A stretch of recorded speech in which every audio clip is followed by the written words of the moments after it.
Сәлеметсіздер ме, құрметті оқушылар? Бүгін біз сіздермен бірге өткен сабағымызда натурал сандар, нөл сан туралы айтқан болсақ, енді сол тақырыпқа байланысты берілген есептерді шығаратын боламыз. Бүгінгі сабағымыз біздің практикалық сабақ. Біздің оқулығымыз 5-ші сыныптағы авторы Әбілқасымованың авторлығындағы оқулық. Қазір мен А деңгейде есепті шығармай-ақ қояйын, В және С деңгейінен есептер көрсететін боламын. Номері 4-ші есеп. Былай дейді: 7 және 23, 7 және 23 сандарының арасында қанша натурал сан орналасқан, соны табыңыз дейді. Ал кеттік. Енді біз былай есептеуімізге болады. Яғни мына есепті шығару үшін екі жолды қарастыруға болады. 7-ден кейінгі санды аламыз. 7-ден кейін 8 бар ғой. 8, 9, 10 деп 23-ке дейін санаймыз. Және 23-ті алмаймыз. Яғни 8-ден бастаймыз және 22-ден аяқтаймыз. 8-ді қосып аламыз, 22-ні қосып аламыз. Сонда барлығы қанша натурал сан бар екен дейді. Енді бір жолы өздеріңіз санап табыңдар. Екінші жолын үйретеймін, яғни математиканы шығарудың жеңіл жолы. Ол үшін мына соңғы цифр 23 болып тұрды, алғашқы цифр 7 болып тұр ғой. Соңғы цифрдан алғашқы цифрді алып тастаймыз. 23-тен алып тастаймыз 7-ні.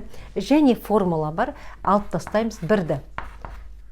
Ең соңғы санынан цифрдан алдыңғы санды алып тастаймыз да, және одан 1-ді алып тастаймыз. 23-тен 7-ні, одан 1-ді алып тастасақ, бізде балдар 15 шығады. Енді шынымен де өздерің санасандар, 8 пен 22-ні қосып санағанда осы 15 сан шығады. Енді келесі есеп бізде 5-ші есеп. Былай дейді: 5А дейді, және төбесіне мынандай сызықша қойылған балдар. Осы 5А санын көп таңбалы сандарды разрядты қосылғыштардың қосындысы түрінде жазыңдар дейді. Біз өткенде берілген сандарды разрядты қосылғыштардың қосындысы түрінде жазуды көрсеттік. Енді төбесіндегі сызықты қалай түсінеміз? Бұл деген сөз мынау неше таңбалы екендігін көрсетеді. 5А бізде 2 таңбалы сан. Демек 51 ма, 52 ма, сондай сияқты. Біз былай жасаймыз оны. 5 көбейту 10 плюс А түрінде жазамыз, немесе 5 пен 10-ды көбейтсек 50 плюс А түрінде былай жазып көрсетуге болады. Егер де бізде әріптер түрінде келетін болса, бірыңғай 4-ші есеп. Осының мынау біріншісі балдар, мына жерге 4-шісі деп қояқ. Бізде 4-шісі беріліп тұр, 86К депті. Яғни мынау бізде 3 таңбалы сан дегенді білдіріп тұр. Енді былай жасаймыз: 8 көбейту 100 плюс 6 көбейту 10 плюс К. Мінеки берілген натурал санды мынандай разрядты қосылғыштардың қосындысы түрінде жаздық. Енді әрі қарай келесі есебімізді қарастырайық. 6-шы есеп дейді. 6-шы есепте периметрі 14-ке тең деп тіктөртбұрыш беріліпті. Мінеки мынау біз мына жерге тіктөртбұрыш салып қояйық. Периметрі 14 дейді.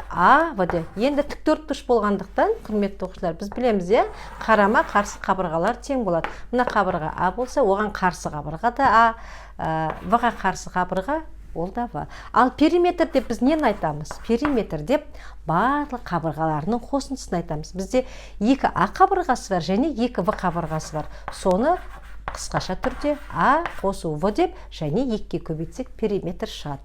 Біздің есебімізді шартында бұлай берілген: периметрі тең 14 сантиметрге дейді.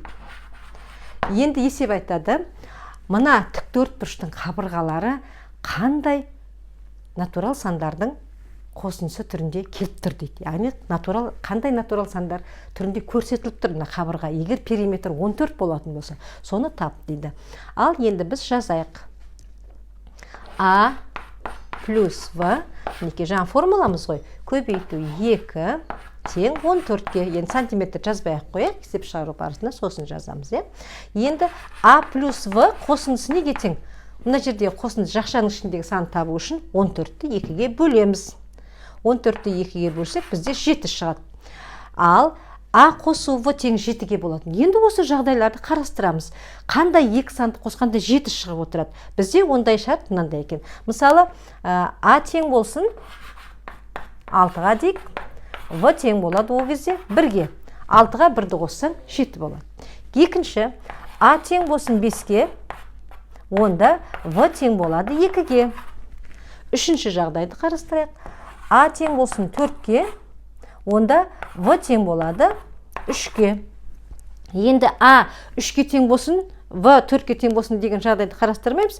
Яғни қосылғыштарын орнына ауыстырғанмен қосынды өзгермейді бір жағынан. Екінші жағынан біз деген а деп ұзындық бойынша алып отырмыз. А-ны ұзындығы, в-ны ені деп алып отырмыз. Демек, мынандай 3 жағдай бар екен.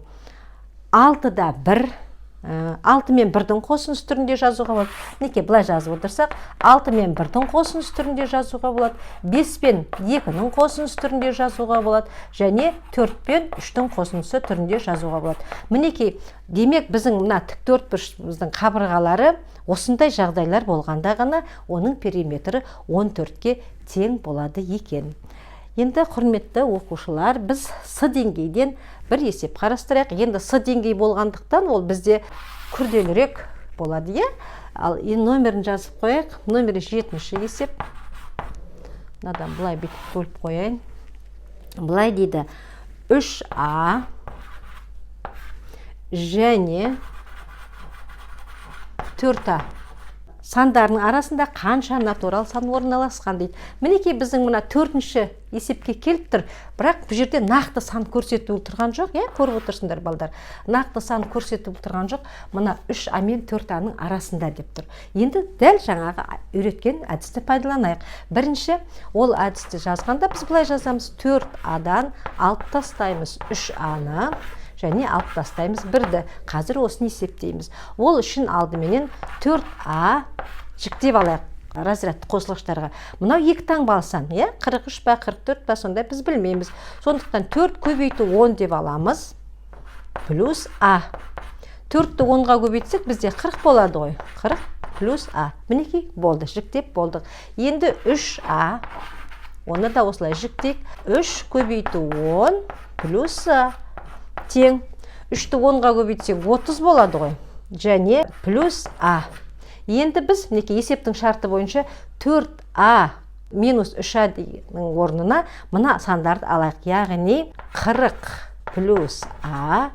Осыдан алып тастауымыз керек 30 плюс а-ны. Жақшамен жазу керек, өйткені бізде балдар қалай болып тұр? Бұлай жазылу керек. Жазылу ережесі бойынша және алу 1. Енді мына өрнектен алу үшін мен мына жерге бағана түрінде көрсетейін. 40 плюс а-дан алып тастайын 30 плюс а. А-дан алып тастаймыз 0 қалады. 40-тан 30-ды алып тастасақ 10 қалады. Демек бізде мына өрнектің ішінде 10 қалып тұр екен. Енді 10-нан алып тастаймыз 1-ді. Сонда бізде 9 қалады. Біздің есебіміздің жауабы 3а және 4а сандарының арасында 9 натурал сан бар екен.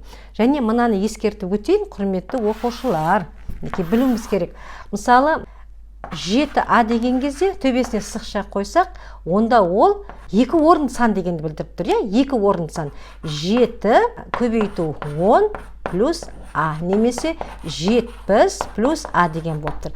Ал егер төбесінде сызық жоқ болса, 7а деп тұрса, онда оны көбейту деп түсіну керек. Яғни бұл деген сөз 7 көбейту а деген сөз ғой деп түсіну керек. Мына сызық деген өзінің ережесі бар. Көрініп отыр, неше орын сан. Мінекей мына төбесіндегі сызықпен және егер төбесіндегі сызық жоқ болса, мына екеуін шатастырып алмаймыз. Ал құрметті оқушылар, біздің бүгінгі сабағымыз практикалық сабақ, натурал сандар және нөл санына берілген бірнеше есептерді қарастырдық. Біздің келесі сабағымыз енді координаталық сәуле деп аталады. Сол сабақты жіберіп алмас үшін біздің каналымызға тіркеліңдер, комментарий қалдырыңдар, лайк басуды ұмытып кетпейміз.